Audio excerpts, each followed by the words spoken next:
When I think about spiritual warfare, when I think about the forces of evil, when I think about the devil, come on, a lot of people like to say, oh, don't talk about the devil, you're bringing rat energy and all these things. Listen, the Bible is very clear.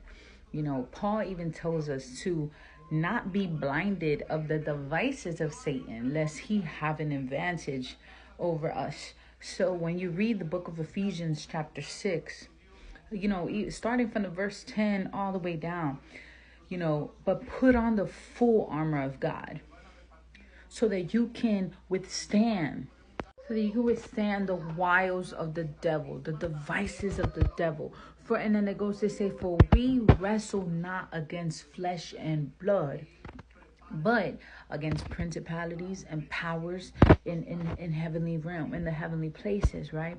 And so what we get from that is there are demonic spirits and they have different rankings, right? And so when it's so much that the Bible gives us the clarity on spiritual warfare, that on today, what I can say is the devil cannot stop the plan and the purpose that he has assigned to your life. But what the enemy can do is he can infiltrate himself amongst the people, because why? We were made in the image of God.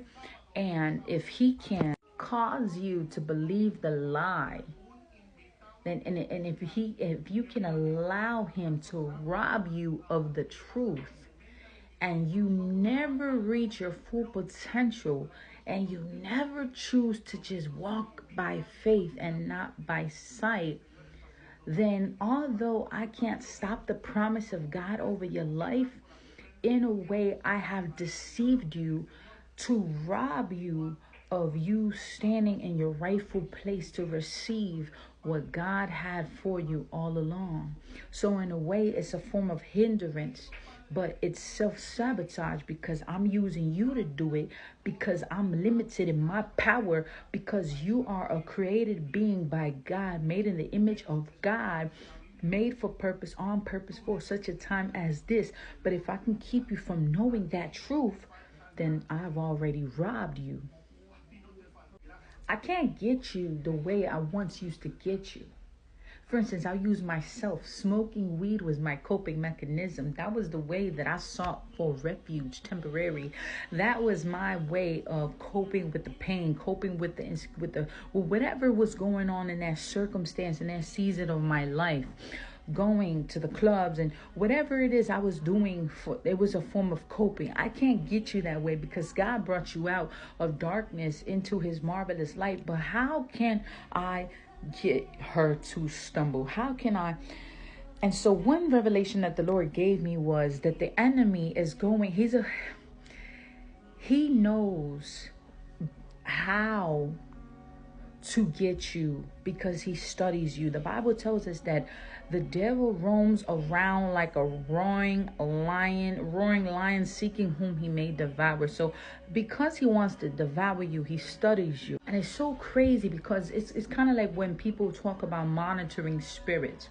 The devil, he might know your past because it already happened, right? These fortune tellers, these witch doctors, all these, the witchcraft, they claim to know your present, but it's only because they monitor you, not because they're God or sovereign or have the ultimate power. No, it's a deception. And when people go to like these places to go, to foretell their future and things like that, what it is that you're coming into agreement with what darkness has said, and now that demon is released to start, basically tormenting you, and now you're seeing these things come to pass, right? And you're like, oh, I gotta go back. And so you see people paying $10,000 because I need you to get these demons off of me, right? So it's a deception. But my point today is that the revelation that the Lord gave me today is the way the devil wants to get you off track.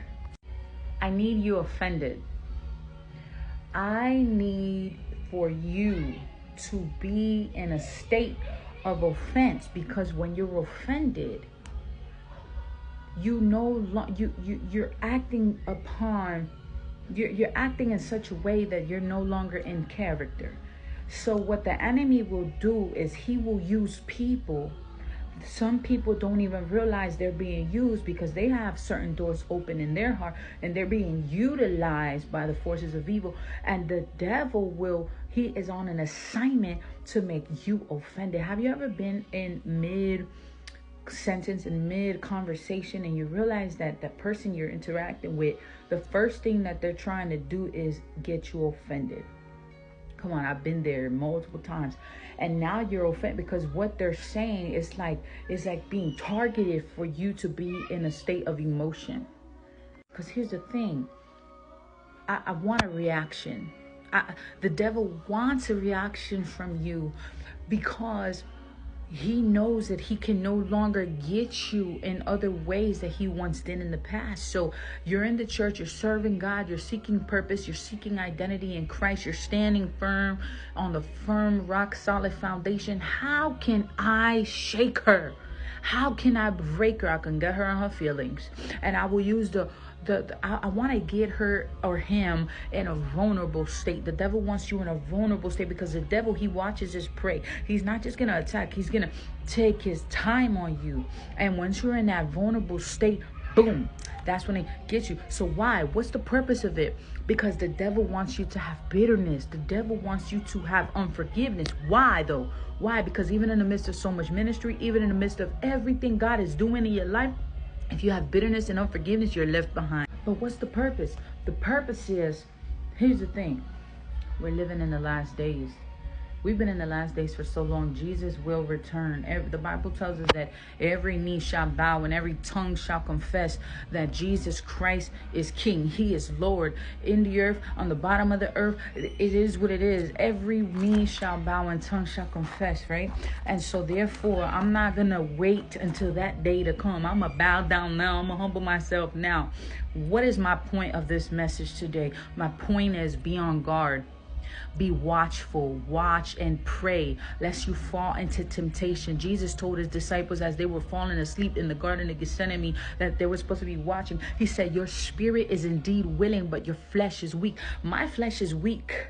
Come on, somebody. I can be very quick to speak and slow to listen, but I tell you what, the Lord, when he gives you discernment and guidance. So with all that being said, I want you to be watchful in this season, because those monitoring spirits, those hindering familiar spirits, they want you in that place. They want you in that state of offense. They want you in that state of anger. And why did they do this to me? And how could they do this? And how? And in that state, in that place where you're most vulnerable, give it to the Lord. Surrender it to the Lord instantly. Do not allow yourself to be bitter. Listen, we're living in a fallen world. Everybody is dealing with their own things. Not everyone is going and running to that secret place and seeking and finding refuge for the Lord to give them peace. But you have control over your peace. The peace that God gives you, it surpasses all understanding. God has given us all a measure of faith, but I want you to be watchful with your conversations, who you associate with, whatever is coming your way, and don't entertain it. Don't be offended. Don't be resentful. This is a journey. Keep going and live in faith.